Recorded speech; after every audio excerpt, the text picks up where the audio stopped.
Welcome, today in front of me XIAOMI Redmi 10C, and I'll show you how to change notification sound on this device.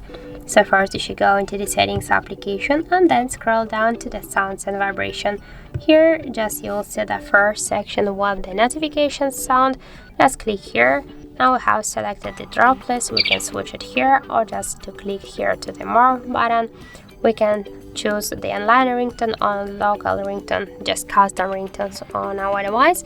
But if you don't know, if you want to know how you can do that, just find another video here on our Hard Reset YouTube channel, because I'll show you here how you can just change the default notification sound. So to do that, you just should select one from this sounds, and here we can see the message that the sounds applied successfully.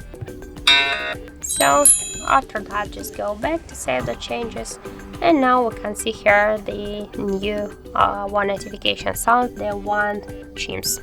So that's it. Thank you for watching, and if you find this video helpful, don't forget to leave a like, comment, and to subscribe our channel.